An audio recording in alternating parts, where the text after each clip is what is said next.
Hello and welcome to the fifth lesson in the area of Study 3. This is VCE Physics Unit 3, and today we're going to be having a look at impulse and momentum. So what are we going to do? Well, we're going to have an introduction to both impulse and momentum, kind of get to know why we learn about it and what it means. We're going to have a look at something called dimensional analysis, which is about the units of impulse and momentum. We're going to have a look at the conservation of momentum and energy, and we're going to do some work using graphs to help solve some questions. So there's a lot of questions throughout. So yeah, let's get started. All right, an introduction to impulse. So impulse relates to the length of time a force is felt for, such that the longer the force is applied, the more impulse is felt, and that's reflected in this formula over here, I equals Ft. There's a little AVE, AVE, standing for average, because we want to make sure that it's the average force applied throughout that time. So I represents the impulse in Newton seconds, force represents the average force, or F represents the average force exerted on the body in newtons, and T represents the time. Now, an introduction to momentum. So momentum relates to the velocity and mass of the object, such that when an increase in either, so mass or velocity, so too does momentum. And that is reflected in this first formula over here, P equals mv. And then the second formula is about the change of momentum. So this delta symbol means change. So the change in momentum is the same as mass times the change in velocity, which is the same as the final velocity minus the initial velocity, all multiplied by the mass. So P represents the momentum of the object in kilogram meters per second, M represents the mass of the object in kilograms, V represents the final velocity, or just the velocity of the object in meters per second, and U represents the initial velocity of the object in meters per second. So these should all, except for the notation of P, the momentum, you should all be familiar with that because we use those letters, I guess, in kinematics, as well as when solving questions that involve forces. Okay, let's have a look at dimensional analysis. So dimensional analysis is an investigation of formula to identify how they relate, kind of either to each other or with reference to something else in terms of the SI units. So those are all the standard measurements. So kilograms, meters, seconds, etc. There are 7 of them. I can leave them in the description for you, but they're all can be used to identify specific units in terms, specific measurements in terms of their units. We can apply that to an analysis of impulse. So impulse and momentum. We'll start with momentum. P equals mv. Since m is in kilograms, we use the square brackets to denote their units, and v is in meters per second, then P has the units of kilogram meters per second.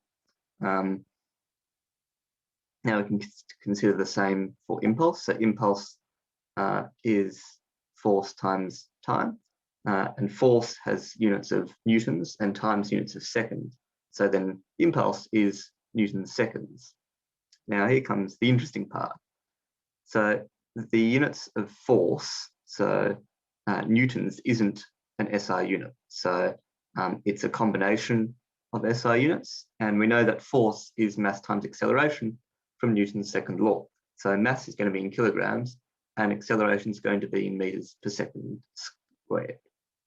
So force is going to be in kilograms meters per second squared. Now, using impulse, we can, or using our new units for newtons, I guess, we can find that equation or units for impulse. So we get kilogram meters per second squared multiplied by seconds gives us kilogram meters per second. That is the same as momentum we have here. So this over here is the same as momentum, and therefore we can say that impulse and momentum are dimensionally equivalent. What that means is that in a given situation, we can use what we know for impulse and apply that to momentum and vice versa. Okay, let's have a look at the conservation of energy and momentum. So in an isolated system, energy may transform to from one state to another, but cannot be created or destroyed. So the total energy in a system is constant. So let's say I had a system which I defined to be, I don't know, a spring with a mass. As the spring went up, the elastic potential energy would be converted to kinetic energy and gravitational potential energy. So the total energy will be the same, but then when it comes down again, that kinetic energy at the top is going to be 0, but its gravitational potential energy is going to transform back into elastic potential and kinetic. So that's pretty much what the idea of conservation of energy comes from. That doesn't mean that energy is the same in one object. It just means in a system. And there's often leakage in the system, which is why it's more theoretical than it is practical. And we'll see that a little bit later on when we have a look at an experiment in the following, well, in lesson 6. So in terms of the conservation of momentum, so in an isolated system where no external forces are acting on the body, momentum may be transferred from one object to another, but cannot simply cease to exist or spontaneously appear. So pretty much the same wording as one for energy. Pretty much what it's saying is you can't create momentum out of nothing. And that is why total momentum is a constant. Now, this is a lot easier to see because if you apply momentum, I guess, or you have momentum and you run into, for instance, a tree, you're not going to notice the Earth rotating faster, for instance, just because the mass of the Earth is so large. So while it does change, it changes by such a small amount it isn't noticeable. It's negligible. And we should actually go through that formula. So this is the conservation of momentum formula. We have m1u1, so the mass of one object multiplied by its initial velocity, plus the momentum of the second object. Second object could be, there could also be a third object or a fourth object. So that's going to be the same as the momentum formula, but the second object is equal to the final velocity multiplied by the mass of the second one plus the same but for the second object. So what that means is that this P1, we'll call it, and P2, these initial velocities is equal to, again, P1 and P2 after the collision. Okay, isolated and elastic collisions. Now, this is something that often comes up in something that's accessible, and it's quite a little tricky thing just to make sure that you understand. So an isolated system is one that there's no external source of energy that applies a force. Now, there can be something within the system that applies a force as long as that is reflected within the whole system, so it's not external. In an isolated collision, however, momentum is conserved. So there's a difference between a collision and a system, and that's kind of what this is talking about. So momentum is conserved as no force is applied. Now, in a collision, you'll also have a type of collision called an elastic collision, and that's when kinetic energy is conserved. So no work is done other than kinetic energy. There's no sound, heat, or destructive work, for instance, and something like that would possibly occur at low speeds in a vacuum, for instance. So there's not going to be any sound or any heat or something like that. Okay, first practice question. During an isolated collision, cart A applies an average force of 4,000 newtons to the right over a period of 0.5 seconds on cart B. Find the impulse exerted on cart B by cart A. Give an appropriate unit. So there's 2 marks for this. Should probably take you less than 2 minutes, but you've got up to 2 minutes to do the question. You can pause the video and come back to the video when you are done.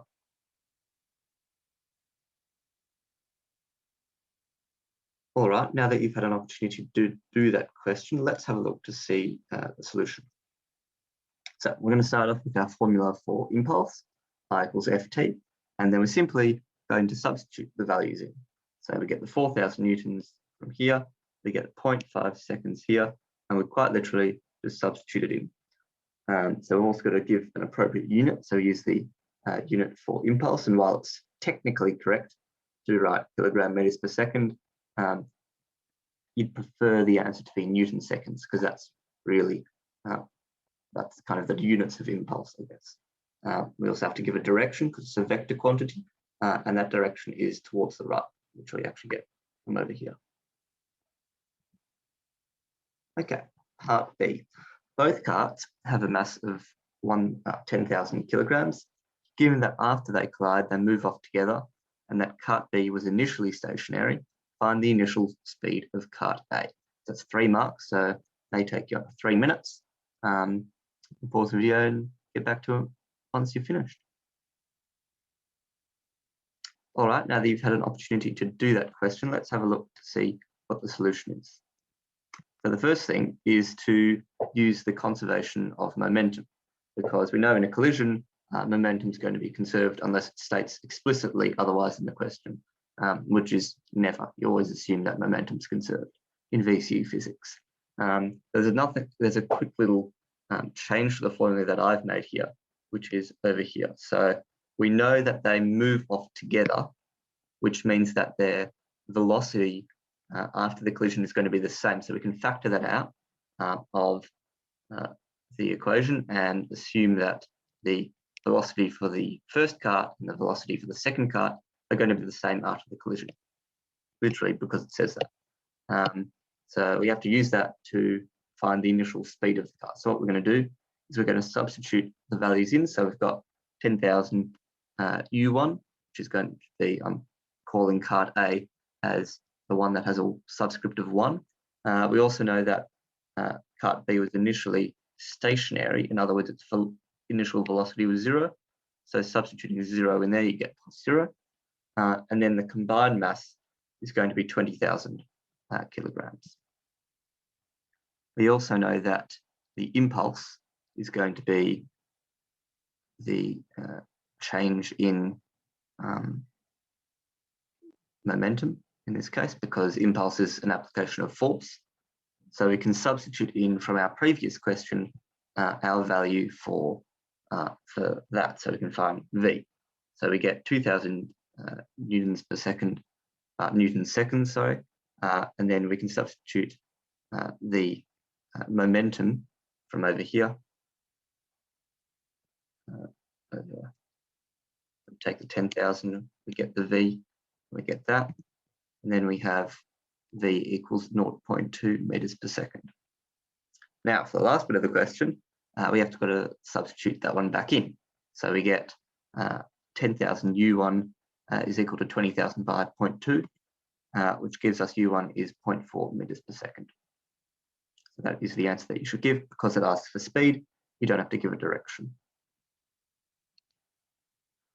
All right, practice question 1C.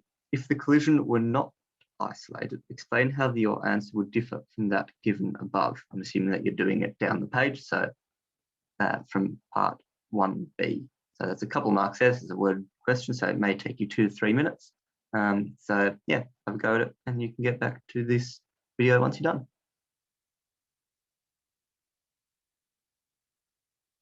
All right, now that you've had an opportunity to do that question, let's have a look to see how I would approach it. So this is something that I've written up. An isolated collision means that no external force is applied throughout the collision. If the collision is not isolated, then an external force is applied to one of the carts, thereby producing an acceleration, so momentum will not be conserved. Given that the principle required to find the solution of 0.4 meters per second is the conservation of momentum, the answer will be different. So that's all I need to say. It's 2 marks. I need to mention that the isolated collision, or not being an isolated collision, means that momentum will change, so it won't be conserved in that way, and then explain how your answer uses the conservation of momentum, so it will be different in the end. That's kind of 1 mark for each of those points. Right, now we've got a little bit of an interlude here, but using what we've learned with the conservation of energy to give a derivation for the maximum velocity in a spring. And I said I'd do this in a previous lesson, so here it is. Took a little while to write up, but hopefully you can follow. So for a given mass m in simple harmonic motion, which is just a complicated way of saying going up and down, with a spring constant of k, there's a derivation below.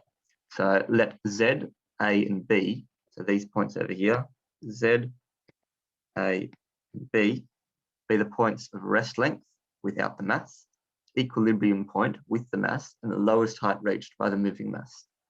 So that means that this point here, this line here, is the natural length of the spring.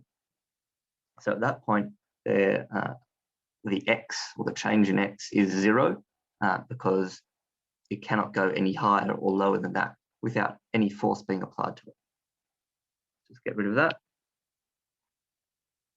Right, now A is if we suspend the mass m on that, at what point will it just stop moving? And that's the point A. That's over here. And it's important to note that the distance between Z and A is not necessarily the same as A and B. And we'll have a look why in a moment. But B is the lowest point that the spring reaches. Get rid of that. So the reason that it's different, or can be different, those distances, is because I can have a really heavy mass on it that stretches the spring way down from its rest length.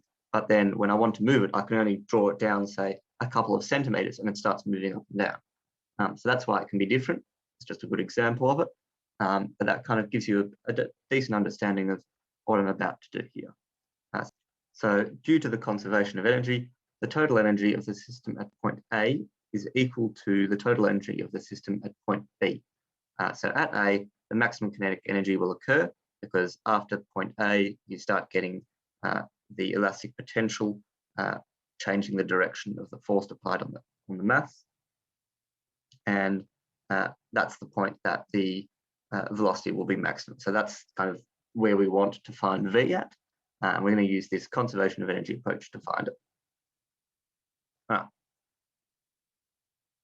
So taking the starting point of point B and the end point of point A, we can give the following stuff.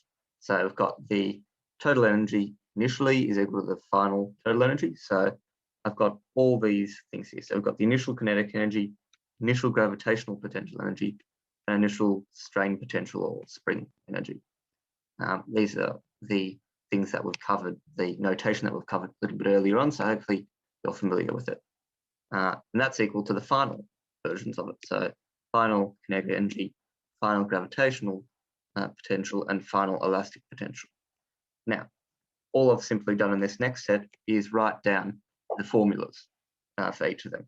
It's a little bit mixed up. So for instance, that's kinetic energy, that's the strain potential or spring, and that's gravitational. And you can see that on both sides, just with the subscript of F instead. I'm just going to get rid of this note so there's enough room to write the next point. Right, here we go. 3 steps of working here. Let's start the first one, obviously. So when we get our, I guess, change in strain potential energy, we have to include the distance it is from its rest length without any mass. So that's why it's going to be distance of A plus the distance of B. So that's how we get in here the initial, because we're starting at point B, the initial strain potential as that. And that is also the only energy at the bottom. So kinetic energy is nothing at the bottom, and also gravitational potential energy is nothing at the bottom. And that, on the other hand, is going to be equal to mgb, which is because the gravitational potential from the bottom up to A is a distance of B. The strain potential energy is going to be A because that's the difference between here and here. And then we'll get the final velocity, which we don't yet have any real calculation for other than for kinetic energy. And so we'll just use VF. Right, for the next question, all I'm doing is expanding everything. So I'm expanding everything inside here, and I've done nothing to the right-hand side of the equation. Then what I do now is I expand it enough so that I take this and minus it from both sides. So what you can see here is that this a squared is no longer existent in this next line of working. So I've taken the half ka squared and minused it from both sides of the equation, and we end up with this last line of working. Next point. So at the equilibrium point, which is at point A, we can give this formula using forces, so using Newton's second law. Because the acceleration is 0, the force is going to be 0, which means that the weight force and the force by Hooke's law is going to be the same. So same in magnitude, opposite in direction. So we can say we can rearrange for x as mg on k, and because our x value is a, because that's the point that we've defined it as, we get a equals to mg on k. Now, last point in this section of working is we substitute a equals to mg on k. And the only place we have to do that is over here. So that's brought down all the way over here, like so. And then, yeah, we'll have to use that right now. So we expand everything over here. And what we can do is, excuse me, yes, so we've expanded everything from the left-hand side. So this section over here becomes this little section over here.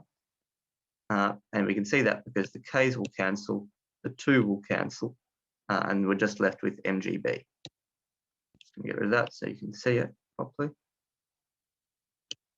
And then we're still left with this b squared bit, so that expanding that you get half k b squared. Now, the right-hand side, still haven't done anything to it, so yeah, nothing to report on that front. Now, we have over here, in this step, cancelling out of things. So we minus mgb or mbg, depending on whatever you want to feel like. We minus that from both sides because it's the same, and then we're left with this formula. Now, it looks a lot nicer than what we started with, just simply because we've simplified it out. What we can do is we can cancel out the halves, and we get this step over here, and we can solve for v now. So we'll divide everything by m, and so we get vf squared is kb squared on m, and then we take the square root of everything, and we get this final result, which means that Vmax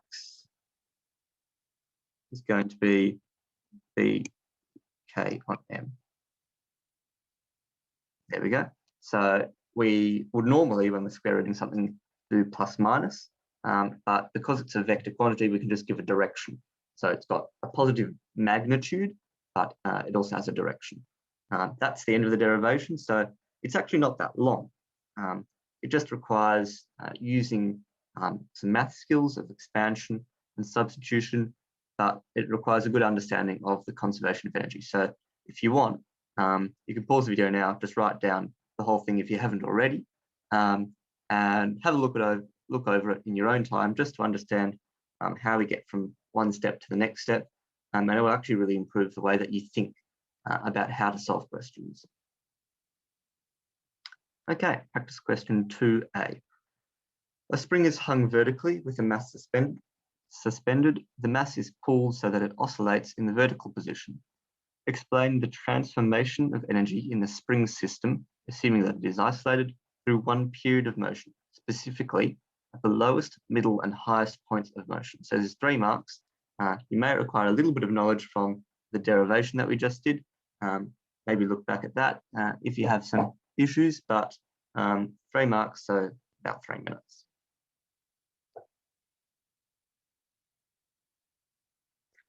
Okay, now that you've had a go at doing that question, let's take a look at the solution. So, a very simple thing that I'm going to do is I'm going to talk about when it's at the top, the middle, and the bottom, or the lowest, middle, and highest points. So at the top, the energy in the system is elastic potential energy and gravitational potential energy. As the mass falls towards the middle, gravitational potential is converted to kinetic energy and elastic potential energy. So elastic potential energy will increase and kinetic energy will also increase.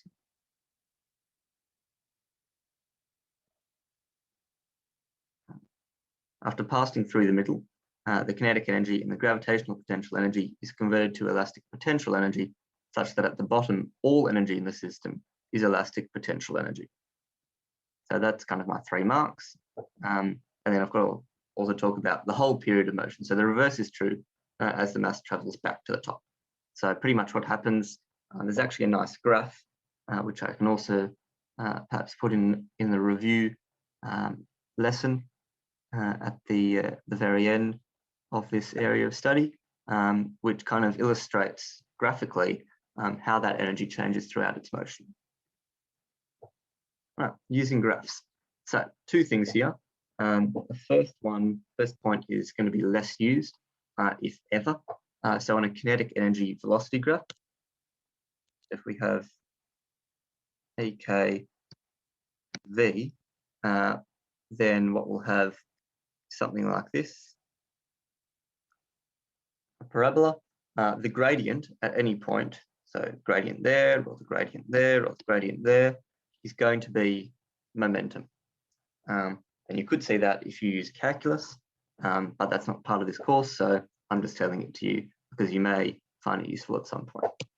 Now the next point, so on a force time graph, the area represents impulse or change in momentum. Let's draw another graph. So we've got time and force. Let's say we have something like this. I don't know. Then the force kind of is applied at an average of about there, but we can just use the area of a trapezium. So we'd find the area here, and that would be literally this formula. That will give you the impulse or change in momentum. Practice question 3. The following data is for a motor on a boat of mass 1 ton. Given that the boat starts from rest, find the velocity and displacement after 5 seconds. 4 marks, you've got the data in the table to the left and the graph to the right, so kind of visualize that. It'll probably take you about 4 minutes, maybe a little bit less, so you can pause the video and have a go at this. Okay, now that you've had an attempt at the question, let's have a look to see what I would do. I would first start off, like I did in a question a little bit earlier on, with the equation, because we know that the area under the graph between 0 and 5 seconds, this force time graph, is going to be impulse. So that's what we want, essentially. Just rub that out because it's a little bit messy. There we go. And we'll keep working. So using the equation for a triangle, so base times height divided by 2, we're going to get this here. So the maximum point here, we look, it's at 3 seconds. So at 3 seconds, the force is 2,400. The width, the base width, is going to be 5 seconds. See, that's a distance of 5, and it'll divide it by 2, so you get 6,000 newtons seconds forward. Now, that's only kind of, that's not even what the question asks for. So we need to find out how can we use this to get our answer. Now, the first part, the velocity, is quite straightforward. We've got this change in momentum is impulse.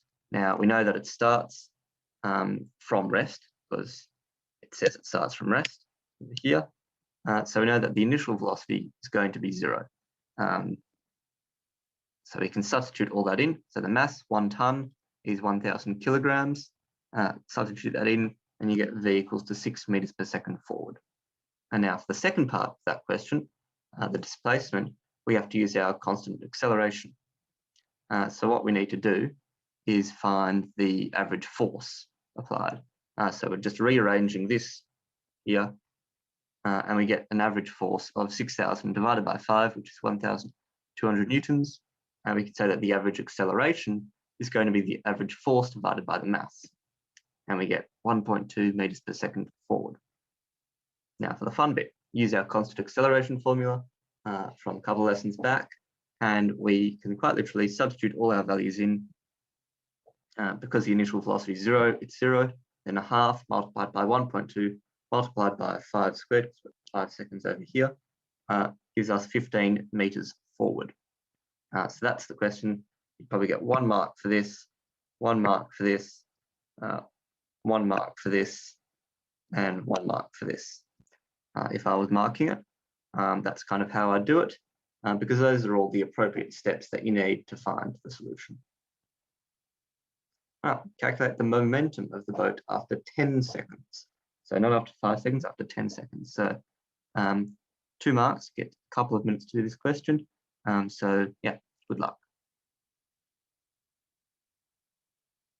All right, now that you've had an opportunity to do that question, let's take a look to see how I do it. So again, the area under the graph from 0 to 10 is the impulse applied. And that's important to note that it's this area plus this area. But note that the area between 5 and 10 is negative. So we're going to get a net or signed area that will give us the momentum again. So we'll have to use this. So we get 6,000, which we know it's 6,000 because we already found that in the previous question. And then I've divided this area up into a triangle and a trapezium. And we can see here, so there's the triangle, and then there is the trapezium. You can kind of see that. There we go. So it's going to be the initial minus the triangle minus the trapezium. So the 6,000 from the question before, 1, because it's a width of 1 second there, multiplied by 1,200. So over here, divided by 2, and then again minus 4, because that's the distance between here and here, by 400, which is this little distance over here, plus 1,200, again, because that's the height from there to there, divided by 2. And that is 2,200 Newton seconds. Now, because we know that the initial momentum is going to be 0, because it starts from rest, we can say that the momentum at the end is going to be 2,200 kilogram meters per second. And that is going to be towards the left, or backwards, sorry, forwards, my bad, because it's a positive value. So that's going to be forwards. Didn't type the answer in, so I'm handwriting it for you there. Okay, that was a very long lesson. Well done on doing it, completing it. Hopefully you did. So we did an introduction to impulse and momentum. We did dimensional equivalence. We looked at the conservation of energy and momentum, and then we did our derivation of the maximum velocity on a spring. And we also did some using graphs to kind of solve questions. So next lesson, we'll have a look at lab work, which is actually really important. I hope that you'll be able to join me for that. And hopefully not just will be lab work in area of study 3, but it may give you a better idea of lab work in general for the future. We're also going to have a look at writing a report and some really important conventions that are very easy to do and will help you get the marks.